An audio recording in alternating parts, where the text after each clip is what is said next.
All right.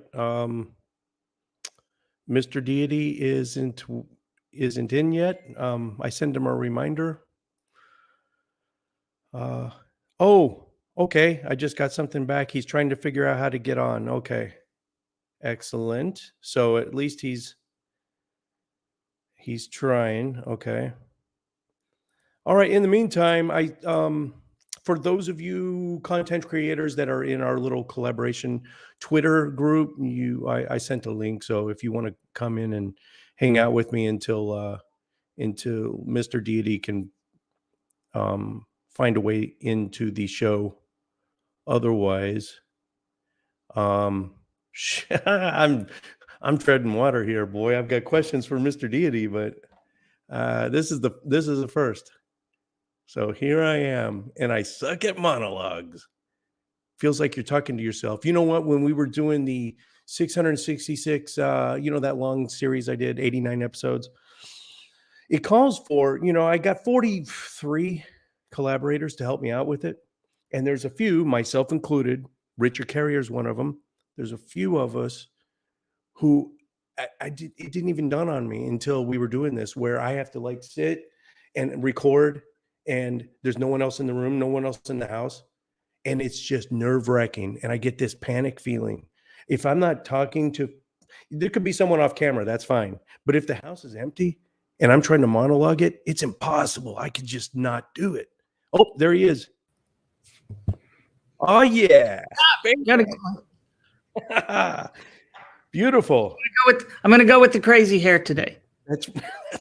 It's so fine. You have no idea. I've been doing this show 4 years. Early on, I would get starstruck at the drop of a hat. And so I've gotten used to it. I've had just about, you name them. I've had a short of, I saw on my bucket list is Sam Harrison, Bart Ehrman, but pretty much I've had everyone else on the show. So I don't get starstruck anymore. But today I felt little pangs of fanboy coming out again because let me lead you in, Brian. Atheist YouTube pioneer, one of the originals. I discovered you back in, I think I was stationed in Iraq. It was around 2009 or 2010. One of my fellow Marines had a whole book of CDs that he had burned a lot of YouTube shows, and he was a non-believer, you come to think of it. And so he had all your Mr. Deities up till then. I guess that was maybe 3-4 seasons worth burned onto DVD because Wi-Fi sucks out there. And so that's how I got hooked on you. And then I didn't even know YouTube. So I'm a cradle atheist. I've been a non-believer my whole life, but discovering on YouTube was, around 2009 or 10. And then the whole world opened up. There was you, Bionic Dance, Non-Stamp Collector, Dark Matter, Potholer, Quality of Soup, Thunderfoot, Theremin Trees, of course, Arn Ra, and then Atheist Experience. But you guys just opened up a whole new world for me. So I can't believe you agreed to come on this little show. Brian Keith Dalton, Mr. Deity, a true atheist pioneer in YouTube, 14 million views. He has led the way and has been the example for all the new generation of atheist YouTubers to emulate. So thanks so much for coming on our little show. Oh, that's such a horrible thought. That I'm the model of emulation. That's horrible. I hope people are doing so much better than what I've been able to do. Be honest and don't be modest about this. Come on, your production quality, your content, your script writing ability, your humor. I mean, how many? I can count on one hand actually atheists that use humor and comedy effectively. Keith Lowell Jensen, liberal atheist comic. Of course, the big guys like Ricky Gervais and Eddie Izzard. But as far as just YouTube, I can count on one hand with some left over. So that's a huge advantage. It's a huge art form, plus your production quality. I guess so. I mean, Jimbo and I were doing, Jimbo, who played Larry on the Mr. Deity show, and I were doing video production for years before we started doing the show. So we had the gear and we had the know-how and all of that kind of stuff. And I like to think that I'm a pretty good writer. I'm generally, if I'm not happy with what I've written, I just don't post anything. So I have to be happy because I'm a self-loathing individual in general, and beat myself up if I don't do something that I'm actually kind of happy with. So I guess I'm doing okay. One of the favorite things that happens to me is I will put out an episode, and then maybe 2 or 3 years later, someone will see it and comment on it, and I'll get the YouTube notification in my mail, and I click on it to go respond to their thing, and then the video starts playing, and I'll just let it roll sometimes, and I watch it. And a lot of times I have a good laugh, and I forgot what I'd done or said, and I'm finding it's fairly enjoyable and funny, and I pat myself on the back a little bit. I'm really hard on myself if I'm not doing something that basically in the end it's me trying to amuse me and make a point, and if you like it, great too. But I'm really trying to do something that I would like. I'm very self-absorbed in that way. So I don't know what it is with the YouTube algorithm. Sometimes it happened with Bionic Dance too. Some of my favorites just trying to drop off my recommended feeds, even though I'm subscribed and I have the bell for notifications. And then there's so many new up and comers. So yeah, full disclosure, I totally forgot about you there for like a span, and then it popped back up, and I was like, whoa! One good thing, I had a lot of catching up to do, so I got to binge a lot of Way of the Mister and stuff. But nice. I forgot your style of humor, and so the first video that I came back to after maybe 2 years of not watching your stuff was the one where you are shouting out some of the new up and comers. Comic, skeptic, and rationally rules. And I thought you even see it. I even posted a comment. I'm so naive because I forgot how you were, but you mispronounced them on purpose. And a lot of times, like if people are commuting to work, a lot of people will just listen audio only. And man, you cannot do that with Mr. Deity or Way of the Mister, any Brian Dalton stuff, because it is very visual. If you're missing the entire joke, if you're not watching it too. Right. Yeah. The pop-ups, it's a visual medium. So I have a solid art background, and one of the things in art is that what you need to do in any art form is use the medium in the way in which it is unique. So you want to do something with a visual medium that's visual. For me, that's the pop-ups, because I'm nothing to look at. I honestly hope with every Way of the Mister I do that they're not watching me over here, that rather they're looking for the pop-ups over here, because you can listen to me. I'm nothing to look at. Don't look at me. God, I feel sorry for anyone who has to look at me for any amount of time. But the pop-ups, just move over here. Look up where the screen is blank for a minute, and there will be something popping up that's hopefully funny or insightful. And yes, I did I got so many comments on people telling me it's cosmic skeptic. It's what an idiot. And they obviously don't know that misnomers have been something that we've done right from the very beginning of Mr. Deity. I was a fan of Norm Crosby. I don't know if you remember him. He was a comic back in the 60s and 70s. I grew up watching a lot of comedy back then because it's the only time I ever saw my dad laugh, and he liked comedians and got a big kick out of them. Watched a lot of that on the Tonight Show and stuff like that. And Norm Crosby was the king of the misnomer. He was hysterical. His whole vibe, his whole shtick was either saying the wrong word or mispronouncing it or something like that. And I've been in love with that for a very long time. So that's just been part of the Mr. Deity trope, I guess you would say. My family and my co-host, I've been referred to as Mr. Spock, Mr. Robot, just very, very left brain. So I do not have a comedic bone in my body. So I envy guys like you.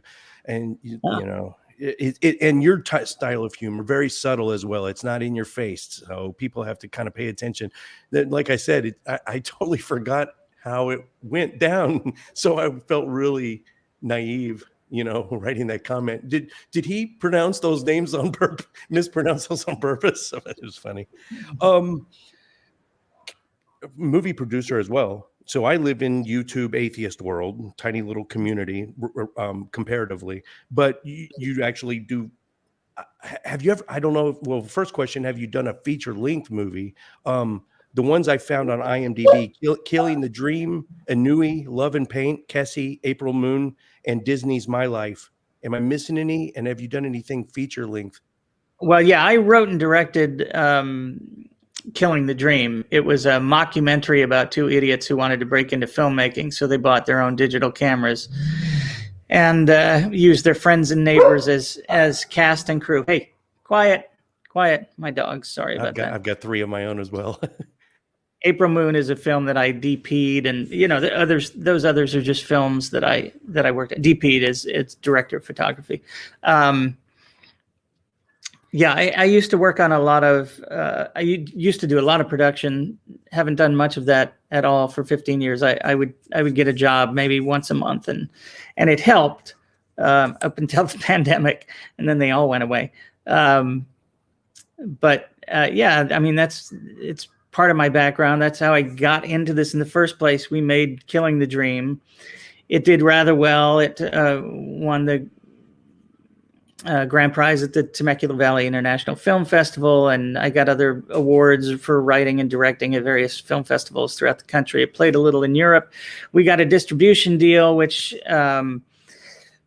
IFP, who was shopping the movie at the time, told us not to take, and then the people at Miramax and Focus Features liked it and said, you need to remake it, because we did it on no budget. They said, remake it, and we'll consider, picking it up. So that's what actually we were trying to raise the funds to remake the movie when Jimbo, one day after a really bad shoot in Santa Barbara, an 18-hour day with no breaks, we were driving home and Jimbo said, those Mr. Deity skits, I don't even think it was called Mr. Deity at the time. I think it was called Mr. God. And I checked and Mr. God was taken on the URL was gone. So I thought Mr. Deity, and it turns out Mr. Deity, I think, is a much better phrase. But he said, let's make those first 3 things that you've got. You go ahead, you play Mr. Deity and I'll play Larry. I had no intention of being in it. I tried to get every actor friend I know to take the role, and no one wanted to do it. So we did that. We shot the first one 3 times because I was so bad that I had to figure out how to actually do it. And I'm okay with the Mr. Deity and the Evil, the first one that comes out. It's all right, but it's not. I'm not thrilled about the performance. But okay, whatever. That one was a classic. That got me hooked. I watched from the very beginning. The chemistry you have with, I think it's Jesus. Yeah. His personality. Yeah. And of course, Lucifer is very kind of matter of fact and deadpan, and it really offsets your glibness. You're like, what's going on, guys? It's just I'm glad you decided to be actually in front of the camera. Well, the way I saw the characters was that Larry was the heart of the show, or the heart of the Deity universe. Lucy was the brains of the Mr. Deity universe. Jesus was the body, because he's just freaking gorgeous. He's just a beautiful man in real life. He's in every way. He's just a beautiful person. And then Mr. Deity is just completely superfluous and useless, but he's the one with all the power, so they all have to bow down to him. So, a godless granny in the audience asks if God shows favoritism. Do you think? I don't know if she's referring to your character or actual God in general, but Mr. Deity clearly shows favoritism. He's just an absolute prick. He's so insane. I mean, I've said this from very early on. I tried to stay true to the actual character in the original source material, and so he's a narcissist out the wazoo. He's insensitive as can be. He's just not someone that you would want to. People want to spend eternity with this being, and for the life of me, I can't understand it. He's just horrible. He's just a terrible, terrible person. But it didn't even really dawn on me until right now. Narcissist, knee-jerk reactions, reactionary, and if there was a room full of people, whoever is the last person to talk to him, yeah, let's go with that one. Just very, who is this sounding like? Well, you know what the funny thing is after the election in 2016, we hadn't done a Mr. Deity for a while, and I wanted to do one, and I felt like I'd lost a bit of the original ethos of the show. So I went back and I rewatched the first season. And at the end of it, I literally thought, oh my God, I've been doing Trump. I've been doing Trump for 9 years already. He is Trump. He really is Trump. The double speak, the horrible insensitivity, everything you mentioned right there. We don't need to go over it again. It's all Mr. Deity. It's just amazing. Idea for season 8. You show up with orange hair, but don't even talk about it. Like your hair is a little bit orange, but that's it. Just leave it real subtle. Is there going to be a season 8, or are you planning on any more? No, we don't do seasons anymore because the whole season thing was about selling the DVDs, and the DVDs sales just went away. That's not happening anymore. But we don't have a show. We don't have a cast anymore. I'll kind of throw one out. I have one friend that I love who will come and do a show with me if I have an idea for something. I did one last month or the month before, which was just me. It was doing the classic kind of Bob Newhart one-sided telephone conversation where Mr. Deity has to tell Mary Magdalene that Jesus is dead again, because when he ascended up, they didn't factor in the fact that the oxygen was going to be very low and it was going to be very cold, and he probably died of hypothermia. And good. And then he went poof as he exited the atmosphere. Either they don't know what from. Maybe it's just sudden exposure to that much radiation without some protection. And now Mr. Deity would try to resurrect him again if they had the budget for that, and if they had something to work with. Originally, they had some good stuff to work with. The rigor mortis hadn't set in, and all of that stuff. But yeah, I'll do one every now and then. I do have another idea for one that I'm going to do. Let's see if I can get my friend Anna to come and play Lucy's assistant. So that might get shot. Awesome. Next month or two. So Mr. Deity, of course, it started on YouTube, but it made its way to Crackle. So during the research for this, I didn't even know it was on Crackle for a while there. No one did. No one did. Oh, I don't know. The Crackle is kind of turned into like Tubi or Vudu or some of these free streaming platforms. But what Crackle used to be was more like Funny or Die or some of these independent YouTubers, right? So that's back when you were on. Right. And then, okay, Crackle's owned by Sony. Sony, you worked a deal with Sony. It fell through, but Mr. Deity was going to be on HBO, correct? Well, there was talk about that. There was all kinds of talk about where they would take Mr. Deity, and Sony did buy the show. They bought the first season and produced the second season, which no one saw because no one knew about Crackle, and it was a bit of a disaster for us because we were doing well, and then we went with them, and when we got the show back, and they were good enough to let me just do what I want with the show, I had to rebuild the show from scratch, in essence, because hardly anyone knew about it anymore. It was almost 2 years that we were off YouTube. So, which is why we started doing Words. Briefly, we did a show called Words where we all played kind of versions of ourselves. It was a behind the scenes show of the behind the scenes. It was behind the scenes of Mr. Deity. So that was short-lived because we got the show back and we could start doing things again. And and I got the show back, but it's never been what it was prior. So in terms of audience, if there was a 2-year period that you weren't creating content on YouTube, that would account for why you fell off people's recommended feeds, maybe, because you know how the algorithm works. If you don't feed it and keep producing content regularly. Yeah. Yes. At the time, yeah, that makes sense. Now it doesn't make sense to me. It is a weird. The algorithms are strange. I don't understand it. For those new viewers, new to YouTube atheism, and don't know who Brian Dalton is, Mr. Deity, the link is in the description. I'm going to throw your Patreon in there too. I forgot to do that, and any other links you want to get with me afterwards. So I don't even recommend. I'm ordering you to go and watch this stuff. I've only put my foot down twice before. Truth Surge. You got to watch his 37-part series on excavating the empty tomb. Kenneth Humphreys debates and lectures on the historicity of Jesus, and Mr. Deity.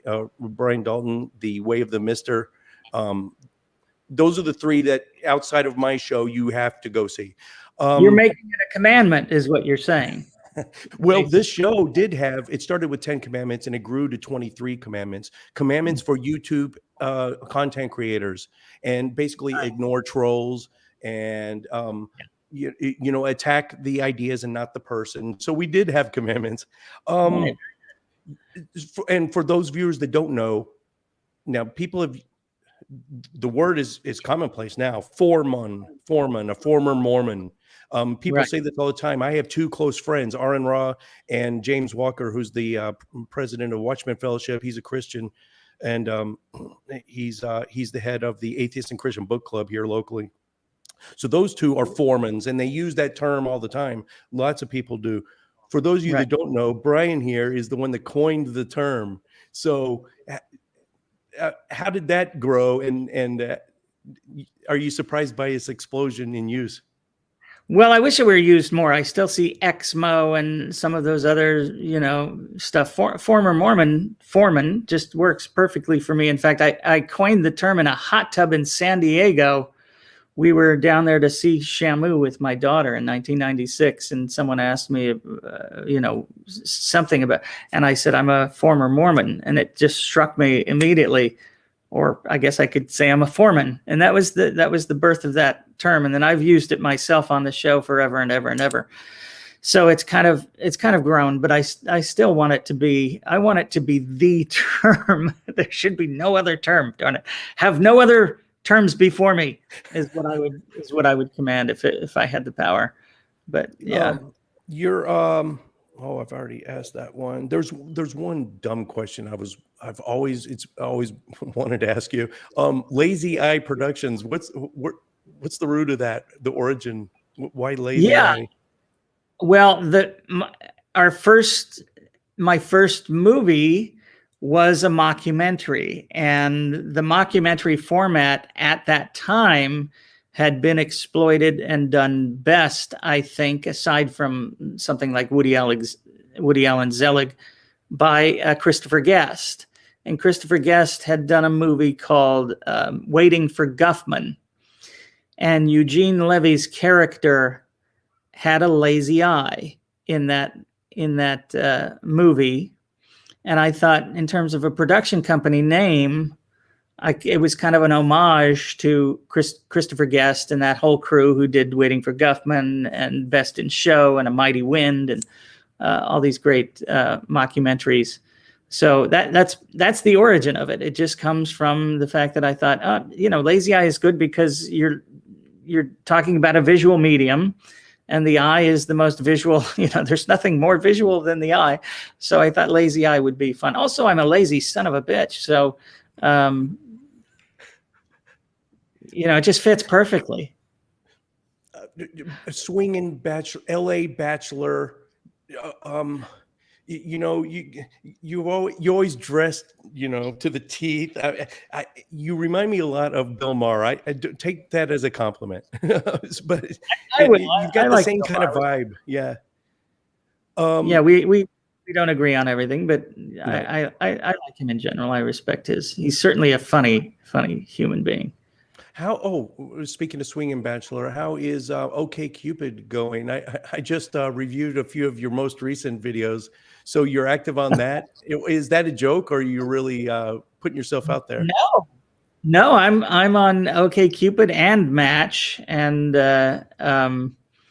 I'm meeting women left and right. Thank heavens. I think at my age, it's a guy's market. Happily, and I think men have a much. I know from experience that men have a much better experience on these dating sites than women. I have women friends who are also on them, and I hear the horror stories. A friend of mine just last week called to tell me that she was, getting a good vibe with this guy, and then he invited her. This was their first date. He invited her to drive 35 miles to his house to watch porn together. This is the idea of a first date. That's brilliant. For many men. And classy. Another friend had the guy he'd somehow manipulated out of her in her conversations before they met, her shoe size. And when she showed up for their first date, his first request was for her to wear this particular pair of shoes that he had brought and wanted her to. I mean, it's just creepville out the wazoo. So if you're a decent, honest, genuinely loving man, there are quite a few women out there for you who will appreciate it. And I have a lot of dates, but I haven't found anyone yet that I'm just absolutely knocked out about. Although I have to admit there's a few right now that I'm kind of. We'll see how it goes. You still have an amicable relationship with I don't know her real name, Amy Lucifer. Yes. Well, that's my ex-wife. Right. And she's terrific. Truly one of the most amazing actresses I've ever worked with in terms of her ability to just throw a look. And oh my God, I mean, she is just amazing. And I think there was no one else who could have played that role better than her, which is why I wouldn't ever try to replace her. I mean, Jim, everyone just did such a great job. I love actors. I'm one of those directors who just thinks actors are the most amazing people. First of all, because I realize that acting is a lot more difficult than people imagine. I used to poo-poo it, and then I started doing it. And, I don't act. I play me minus 30 IQ points. That's the character of Mr. Deity. And and like you said, a better wardrobe, as we can see here today. But, it's even that when you get into just the technicalities of it about first of all, remembering your lines and then trying to give some kind of performance that enhances the lines and gets the meaning across in the best and funny way. And then having to remember the positions of your hands and your head and where you are so that the editor, which in this case is me, can cut between, you're over the shoulder and they're over the shoulder, and there's not some horrible continuity problem where it ruins the entire thing. There's a lot more to it than I ever imagined, and it requires just tremendous amounts of concentration. And so, if you shoot for 4 hours, it's exhausting. The longest shoot we ever did was Mr. Deity and the Identity Crisis, where Mr. Deity and Jesus are trying to figure out the Trinity amongst themselves. And it took us 9 hours to shoot because the dialogue is so nonsensical. You can't possibly remember it all. It's just too much to remember. So we had to go line by line, but even remembering one line, one paragraph of dialogue when you're talking about, so I'm you when you're in the person of the boy. And, when you start to get into that kind of dialogue, one line, and we ended up making a gag reel out of it because there were so many takes that were just hysterically funny where Sean would literally look at the line and then start and couldn't get even halfway through, a 3-sentence paragraph. It seems like it would be a nightmare, like a who's on first kind of just a fast shotgun blast to the face.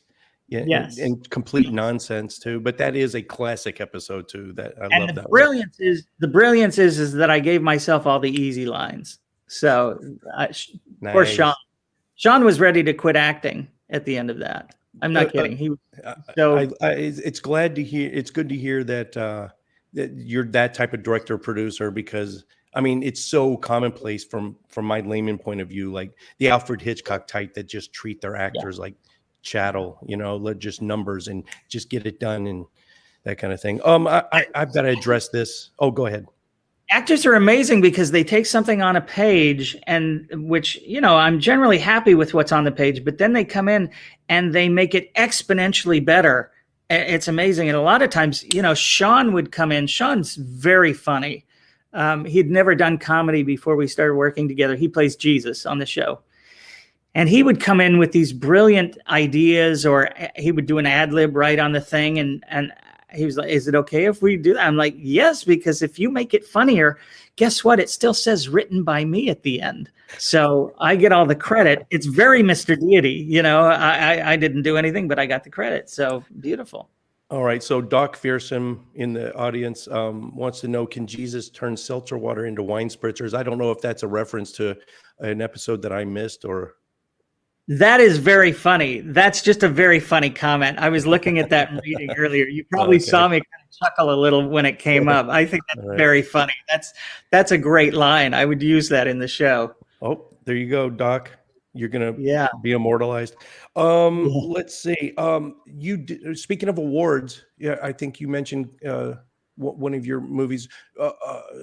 Mr. Deity won a yearly award from the Center for Inquiry, the CFI. Right. Did you accept that in person? Have you ever? Do you make a habit of going to the big atheist conventions, or?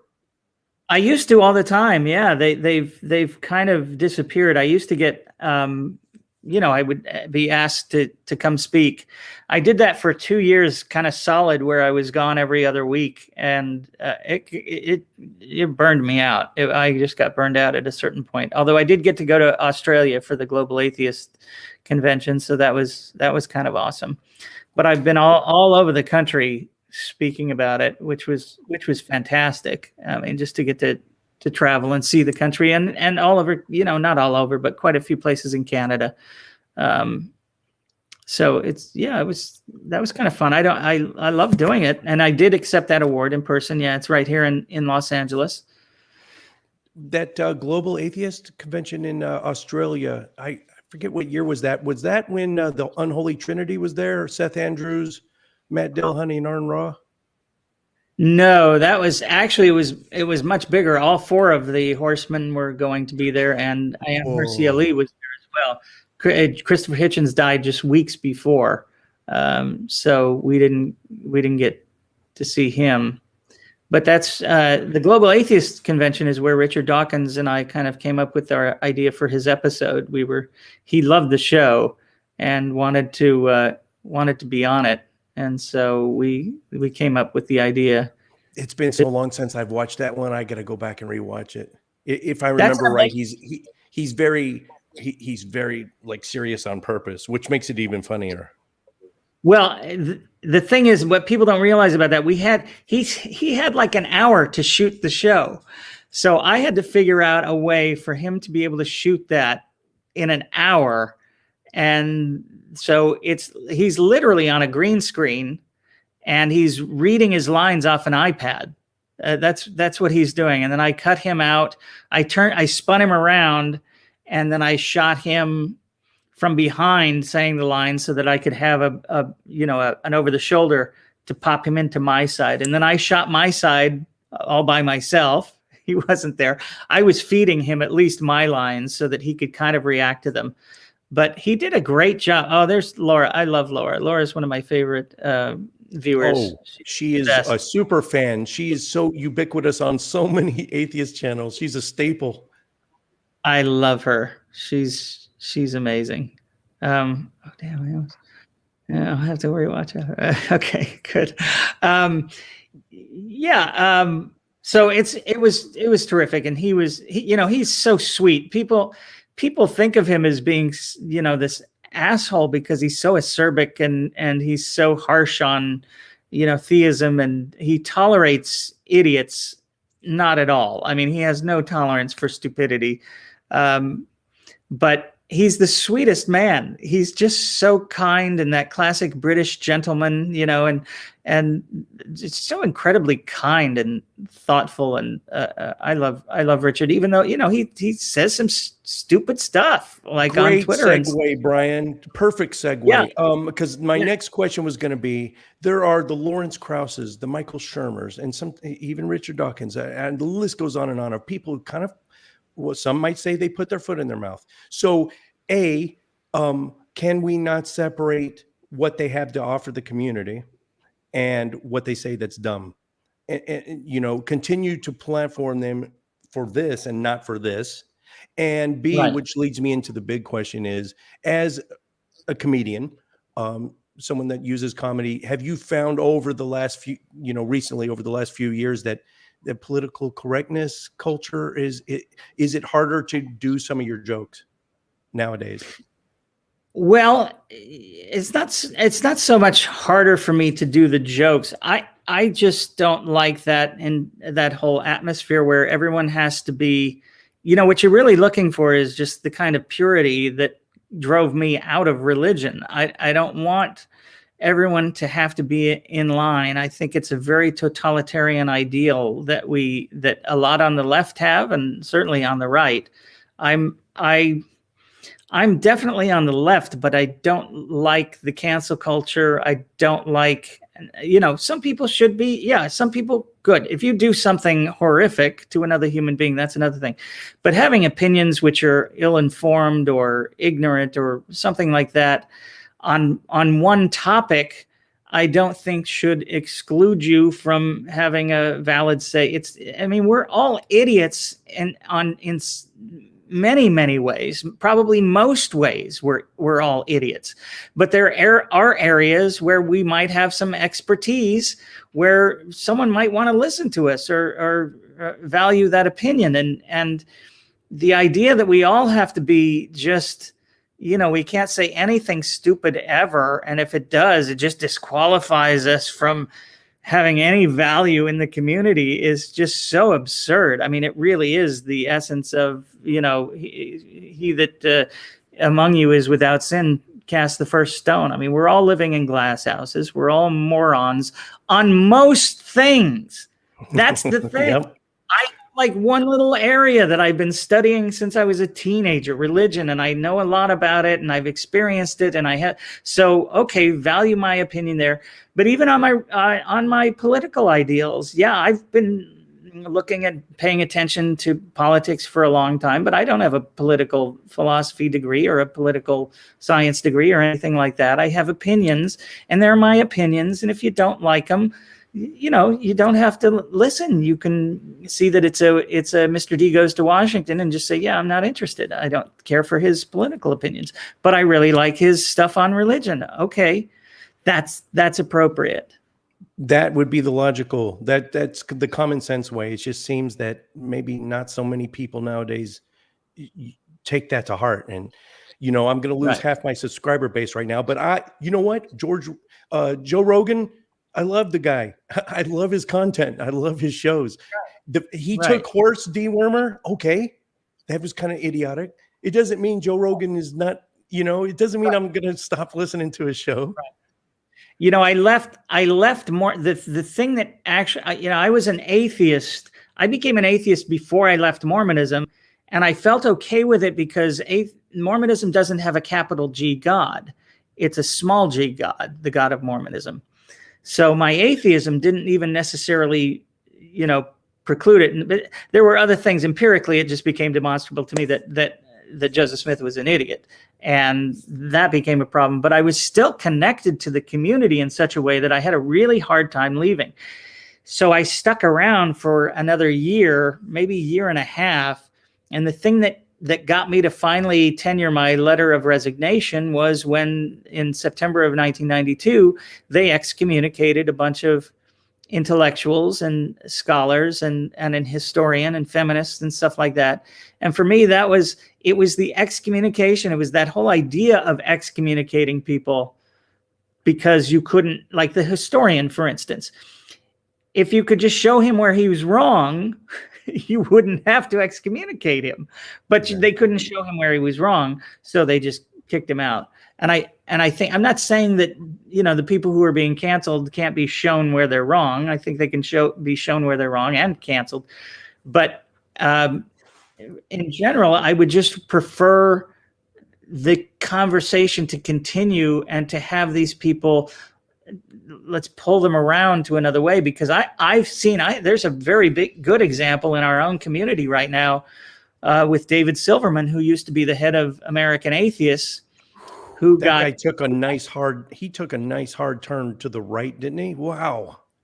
Who got canceled, and he's been canceled by the left. And I'm not even saying he didn't deserve it. I don't honestly know the truth about it. We were good friends before, and there's some of the stuff that I find hard to believe, but as a friend, I just keep being a friend, and whatever, happens to, but yeah, he sees, this is me psychologizing him, which is not necessarily fair, but I think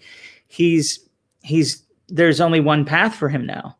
And that's to if he wants to have any kind of influence and sway in a community, it's got to be on the right. So now he's gone to the right, hard right, and he and I debate quite a bit on Twitter now and all of that kind of stuff. But part of it is senseless to me, because I genuinely feel like it's just shtick for him, because that's his only path, is to move to move to the right. I don't know. So he's pigeonholed himself to that format only, and yes. It's just so commonplace. I guess the extreme left and the extreme right tends to not want to platform opposing viewpoints, which I've never could understand. I always say sunlight is a great disinfectant. Everyone that wants to deplatform, when I see on Twitter, keep your racist comments to yourself. No, keep saying your racist comments. Well, per terms of service for Twitter or Facebook or whatever. But yeah, let it out so we can identify who you are, so we can challenge your views. I don't want you to keep it quiet. That we've been doing that my whole life. Right. It's let everyone come out of the woodwork. Let them crawl out of the woodwork, as I might say, which is not very kind. But let them come out and expose themselves so that they can be challenged and dealt with. Suppression is never a good idea. I mean, it's just. Have you seen his tweets today? Critical. I guess he's talking about. This is Dave. He's a fellow YouTuber. He was probably talking about David Silverman's probably got some recent foot-in-mouth tweets. I'm guessing. Yeah. I did see one of his tweets today about how he's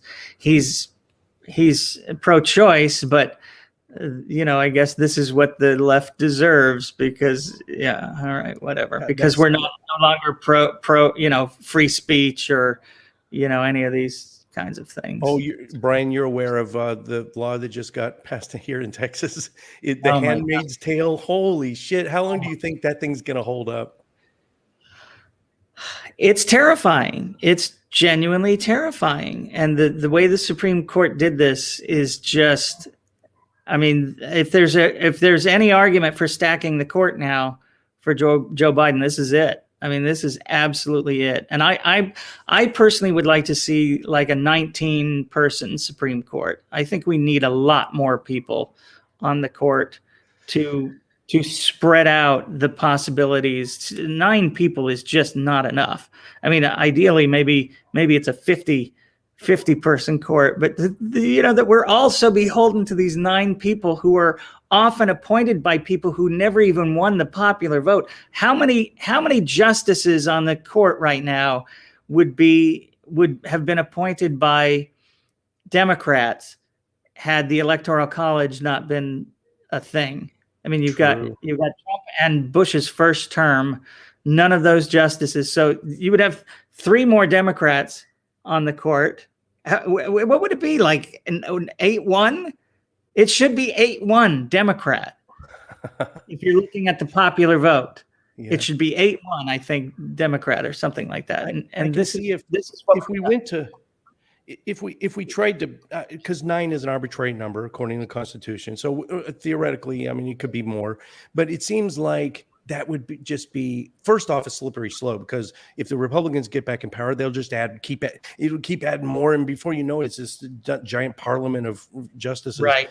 But that, Right. and I just feel like we're stooping to their level by kind of But playing dirty, have, just like gerrymandering.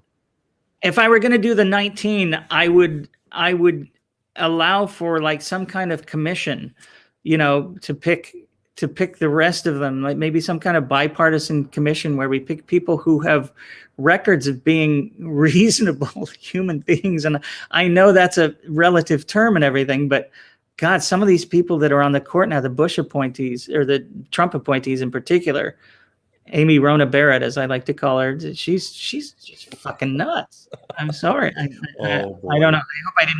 I hope I didn't demonetize you just then. No. Speaking of your Mr. Deities, don't get me wrong. I'm grateful, but there's no ads before, during. There's no mid-roll ads. There's no after ads. Why are you not monetizing the shit out of those? The early episodes, yeah, that's true, because there was no monetization at the time. When I was all of the early episodes up until like maybe season 3, there was no such thing. There was no revenue sharing on YouTube. It was just a place for you to put your crap up, and for them to make money. So I don't even know. I don't even remember when that started, but it's way into my, I am one of the early YouTubers. We were on there in 2007, January of 2007. So, yeah, but I monetize. Do you still get time to watch YouTube atheist content creators? Okay. I'm sure you do, because you mentioned Cosmic Skeptic, my friend Stephen Woodford, Paulogia. Are there any others that got your eye on now or kind of watching? Paulogia is probably right now my favorite guy to watch. He's just it's so understated and beautifully done, and he's just such a great researcher, and he has the patience that I don't for these people. I couldn't do what he does because he's so patient and takes them seriously. I cannot take these people seriously. I just want to mock them right from the get-go and all of that. And he's amazing. And in fact, I just sent him a video I have a video that's already posted for the patrons right now, where he has a great video called How Christianity Probably Began, No Resurrection. And it's a legend hypothesis about how the narrative would have turned from a dead preacher to a risen Jesus. And I compare that to the narrative turning now with the insurrection, which is an event that we all watched live on TV and have hundreds of hours of digital video to go back and look at. And in just 7 months, that whole narrative has changed in a way that blows my mind. And this is when you have the New York Times, Wall Street Journal actually documenting everything. If you go back to the Jesus narrative, you're talking about 30 years versus 7 months. And we've gone from an insurrection, which everyone agreed on, right? McConnell, McCarthy, all the other mix. They agreed on this was a horrible, terrible thing, and he was responsible and should have done this and should have done that, to, the FBI did it, or it was Antifa and Black Lives Matter, or they're tourists. There was no insurrection, or as I call them, tourists.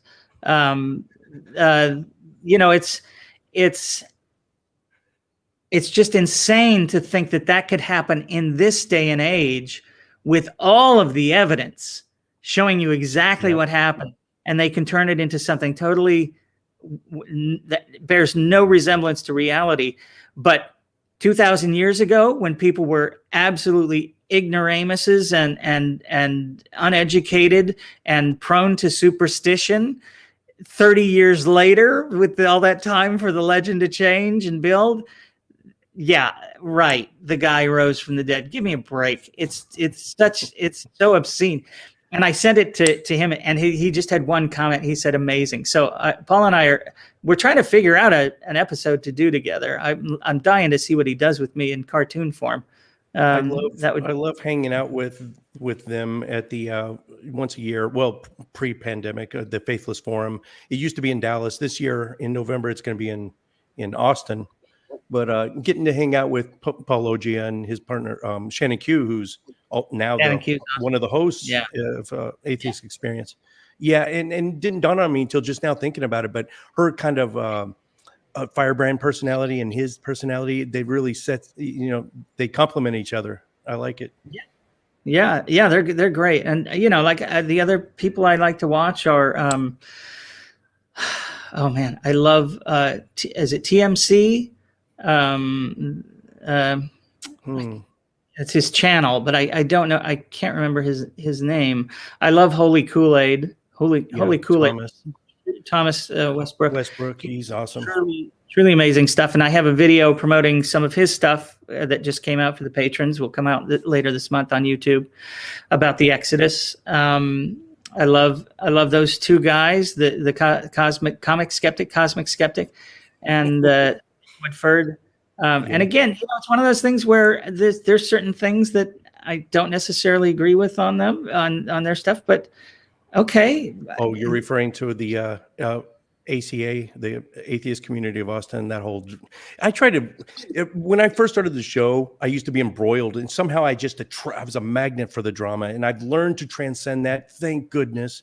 So it's it's more refreshing, and I can get some actually production done, some actual content instead of, there's some channels that are devoted just to perpetuating this infighting drama. Yes. Yeah, it does seem to be like that. But yeah, there were bigger fish to fry.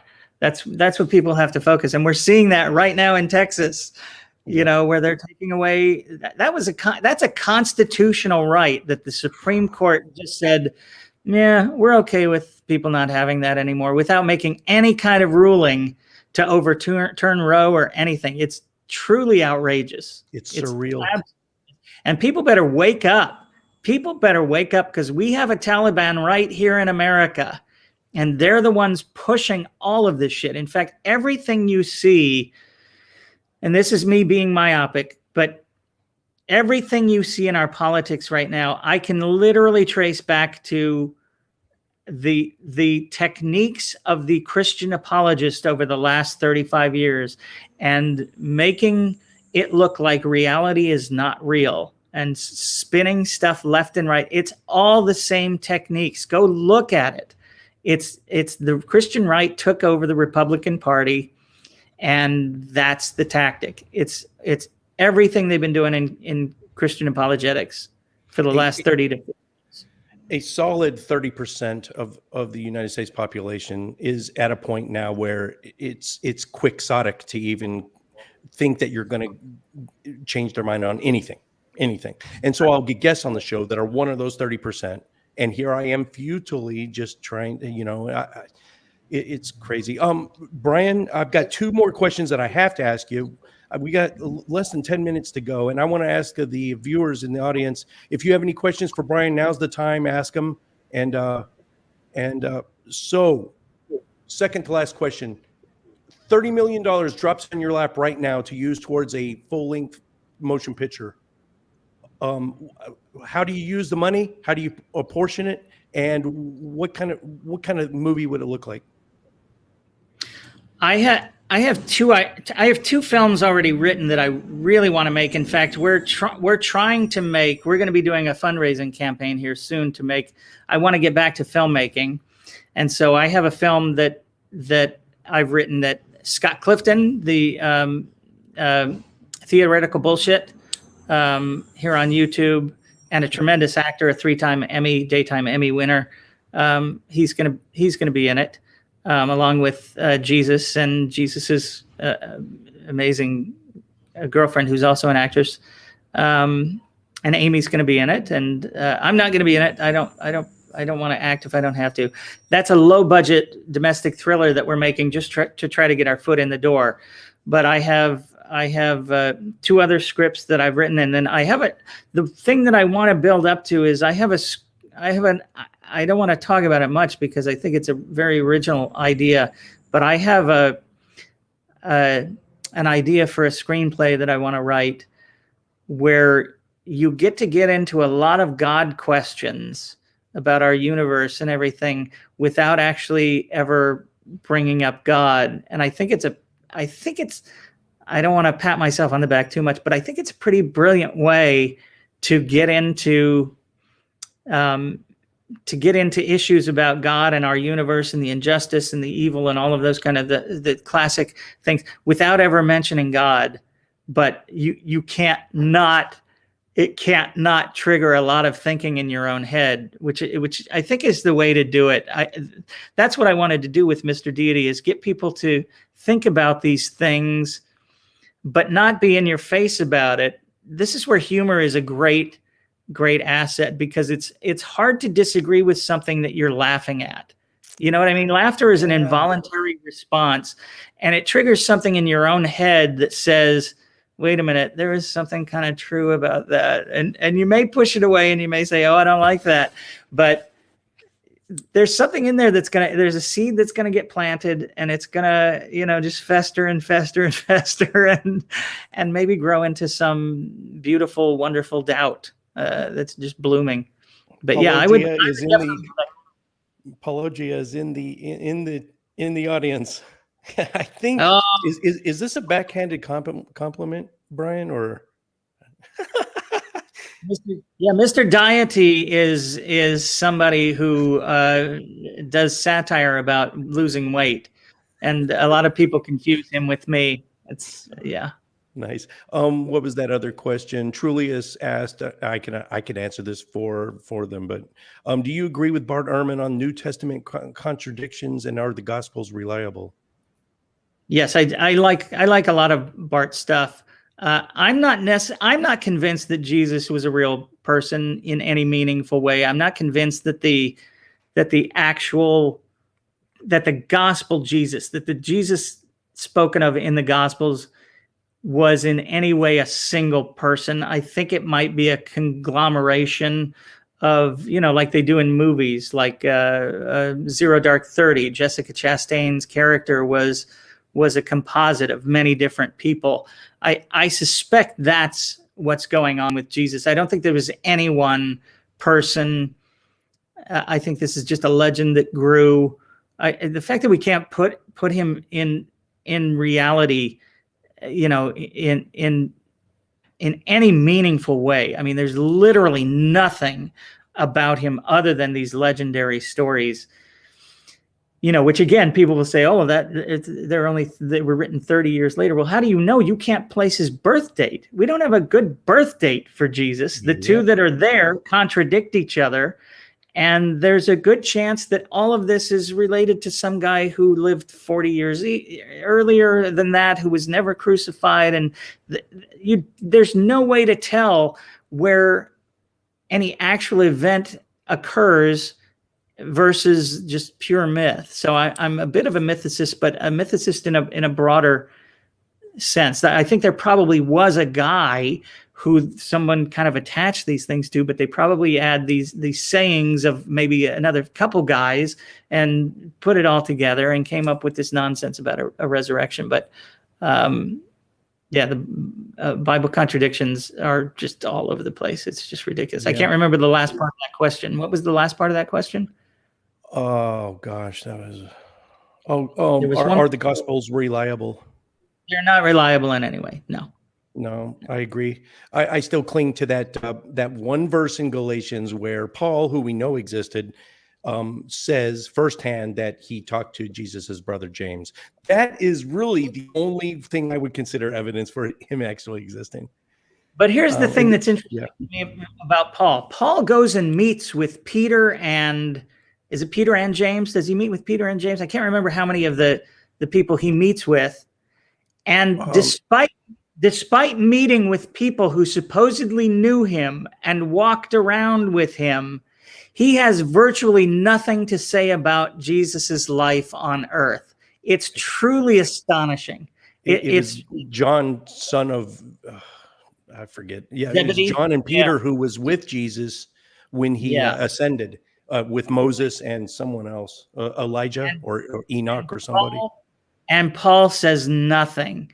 Paul says nothing. Is there any chance that Paul met with these people and there really was a guy and they told him all these great stories about the things that he did, the things that he said? Why does Paul not give us anything from the Sermon on the Mount? You know, one of the greatest sermons ever in human history. And Paul, apparently they would have told him about it, right? How could they not have told Paul about the Sermon on the Mount? Oh, these are the things that he said that were so amazing and beautiful and wonderful. And he just goes, yeah, I'm not going to mention that. I'm just not going to mention. John is the most recent gospel written. So it was his job. He was the anchor man in this relay. It was kind of his job to clean up all the problematic stuff from before. So that's why he left out the Garden of Gethsemane. That's why he left out Jesus and Satan, you know, arguing with each other up on a hill by themselves. All this omniscient narration. He just left it out because it was too hard to explain. Yeah. How do you know that, you know? I don't want to take up much more of your time. I got one question that we ask every guest that comes on the show. I'm going to leave that for last. Trude in the audience asks if you have. I don't know who Tom Rabbit is. I don't either. I'll have to check that out. Yeah, interesting. Okay. So this question we always ask. We have believers and non-believers, so we have to tailor this question depending on who you are. So here's your version of the question that we ask everybody. Conclusive evidence for God of the New and Old Testament, Yahweh, exists. Everyone knows it now. The debate is over. We all know. Maybe he comes out of the clouds and just conclusive proof. There's no more debating. My show's done unless I take the A off the end, off the beginning of Atheist Edge. You know. So how would it change your life? What would you do differently? How would you live your life differently? I would have a hell of a lot of questions. I mean, I would say, okay, you exist. And Paul, I would be on your show anytime. Paul, if you and Shannon, if your ears were burning prior to you coming on the stream, we were talking about you very favorably earlier. Yes.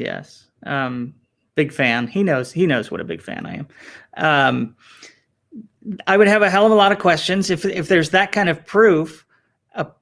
I imagine that we would be in some kind of communication with him, and I would want him to explain why he was okay with slavery and why, since he's all powerful and timeless, he didn't go back in time and correct the writers of the Hebrew Bible who allowed all that nonsense, who talked about killing homosexuals, and there's just so much, you know.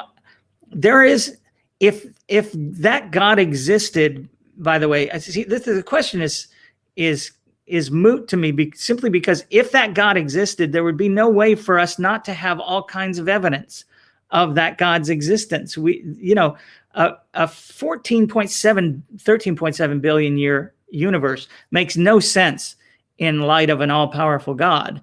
The creation of the universe as described in Genesis makes perfect sense. It makes absolutely perfect sense. He does it in a day with a snap of a finger, and maybe he takes 7 just because he's a little lazy or something. But he could just make it all poof happen right there. Boom, bang, bing, done. That makes perfect sense, and we would have evidence of that, which we don't. We have evidence of something that looks far more organic and not in any way supernatural at all until you get back to the beginning of it, where none of us can understand it because we don't understand what it means when the laws of physics break down. But we would have evidence. For instance, Jesus said that believers would do greater works than he did, and they'd be able to do all these amazing things, including move mountains, drink poison without being harmed, be bitten by venomous snakes. There's all kinds of stuff that believers should just be able to do that they can't. But if he exists, they should be. I mean, they've set up their own empirical tests for our belief systems, and they can't deliver. So what are we supposed to do with that? There's nothing an honest, intelligent, rational human being can do but say, well, Jesus said you'd be able to do these things. You can't do them. I just don't believe he was who he said he was then. It's really that simple. But I would be all over God, asking him what the were you thinking? First of all, period. Why create this horrible place anyway? If you're all powerful and all knowing and all good, you just create all of us who would end up in heaven, and you never create anybody else. You don't need any evil. You don't need this planet. You just have heaven populated with a bunch of people you knew would have been there anyway. And that's it. We'd be done. You're an idiot. That's what I would be doing. I would be telling him he's an idiot. The references to being able to handle poisonous snakes and not get hurt and speaking in tongues and all that appears only in the Gospel of Mark, and it's just after it's that part that got added centuries later. Anyway, so your response is, live by the sword, you die by. What was Sorry, what? I said you live by the sword, you die by the sword. Exactly. If you're gonna keep that in your Bible, then you're gonna have to deal with it. Oh, yep, true that. So your response is, I would have a lot of questions for him, and some hard pointed questions. What if Yahweh responded back to you like he did Job and said, your puny little mind couldn't handle the answers to those questions. Shut your mouth and do what I say. Would you still, like me, I've got an unorthodox response to this question, and it's basically, as soon as I found out, I'd fall to my knees in worship, because I think I have maybe a little bit more a finely tuned grasp of the concept of eternity, and I don't want to be in pain for eternity. It seems like the only option would be to just do what he says. Well, yeah, I think if you're going to, I don't mean to make this sound like a slam, but if you're going to give in to cowardice like that and just kowtow to that kind of power, then I don't know who we are as beings in the universe. I mean, to me, you got to fight that nonsense, because first of all, I have a question about anyone who thinks there is a hell and they think they're going to be in heaven, because everyone in heaven is going to have loved ones, friends, family who are burning for all eternity. They're being tortured by the guy you're hanging out with. Really? Do you want to hang out with Hitler too? Because, because he had the power. If you have the power to do something and you're doing something of pure evil, I don't want to hang out with you. I don't want to burn. But if the choice is hanging out with a genocidal maniac who's torturing family and friends and loved ones for all eternity, I don't know. I mean, it's a no-win situation. If the God of Abraham exists, woe unto all of us. I mean, it's just, there's no good outcome. It's lose-lose for everybody. That's a great point. I have no response to that. I mean, you make a great point, but eternity. Anyway. I know. Brian Dalton, thank you so much for coming on, for slumming it and coming on this little 8,000 sub show. Love it. Now the bad news is, now that you've appeared live after a while, and there's probably quite a few people that are meeting you for the first time. Now we're locked into this little network of content creators that have been around for 4 years or less, and you're going to be getting hit with so many requests. So I apologize in advance. I enjoy doing this kind of thing. It's always awesome. It's always, yeah. Last thing. Any plugs that you want to add that besides your YouTube channel? If you want to plug your Patreon. Patreon.com/Mr. Deity, MRDEITY, no period or anything like that. That's how I can do it. I had to, the pandemic was hard on me because, like I said, I took production jobs, and I have about $150,000 worth of cinema gear that I would rent out. And during the pandemic, no one was shooting, which meant I didn't get any gigs. These were my side hustles. And no one was renting my equipment, and it's all gone away, and it's still not come back. So I actually went last year to my patrons and said, the only thing I can think to do is make more videos. I was making 4 a month at the time, and I said, I'm going to up it to 6. And I warned them. I said, I want you to know that I'm going to be doing that. I don't want you to feel sandbagged next month. So if you don't have a limit set on how many videos you're willing to support, you might want to do that now.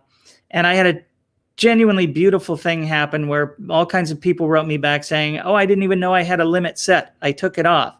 Or I've just upped my donation amount. And just beautiful, beautiful people. I love them all more than I can begin to tell you. They're just awesome. But that's how I'm able to do the 6 a month now instead of the 4. And I like it. I'm enjoying. I mean, it's exponentially more difficult to do 6 than it is 4. I don't know why. It just seems so much more. 4 ideas a month was tough. 6 is really tough. But I'm an input guy. I need a lot of input, so I read a lot and I watch a lot of other YouTube atheists or even better YouTube Christians to try to find some content that I can respond to or make videos about. But yeah, it's all thanks to my patrons. I love them so much. That's awesome. Do you have a working title for that thriller that you were planning? Yes, it's called Home Invasion. Home Invasion. Okay. Home and Invasion, we can find that on IMDb. Well, if it's pre-production, no. it won't even be on there yet. We haven't made it yet. Like I said, we're going to try to create what I want to do is create a trailer for it, shoot a trailer, and then do a fundraising campaign based on the trailer. I think we can make a really good trailer with almost nothing because I have all the gear we need, and it's just a matter of getting the actors and the time to do it. Probably, I think we can do it in maybe 2 or 3 days. Just shoot a trailer and figure it out. But I have to write the trailer, which is different than writing the movie. The movie's all written and ready to go. And then Scott, when Scott was in Europe, when I sent him the script, and he wrote me the nicest text back saying, I am blown away by this script. I had no idea what was going on. The whole second act, I was in turmoil and I was wondering what was going to happen with this whole thing. And then your ending just it's quite a twist kind of movie. I don't think you see what happens coming. And it's awesome. It's a great love story also between 2 friends, which is kind of cool. So Scott plays the best friend of the lead character, who's played by Jesus. Jesse. Do you have any other upcoming irons in the fire or anything else you'd like the audience to know? Michael Shermer and I are working on a series of videos based on his book, The Moral Arc, which is truly, along with his book, The Science of Good and Evil, I think just go a long way in kind of getting a handle on ethics and morality from a secular point of view, along with Sam's The Moral Landscape. Not that any of these things solve anything or have but they really do give us a good vocabulary to start to be able to talk about these issues without referencing God. So we're looking to do that. We'll see if that comes through. It's difficult to take a book like that and make it visually interesting, and we're working through it. And we're seeing if we can get that. We'd like to get that on Netflix and Amazon and wherever. That's awesome. Fantastic. Yeah. Brian Dalton, Mr. Deity, thank you so much for coming on the show, and let's do this again soon. Thanks for having me. Anytime.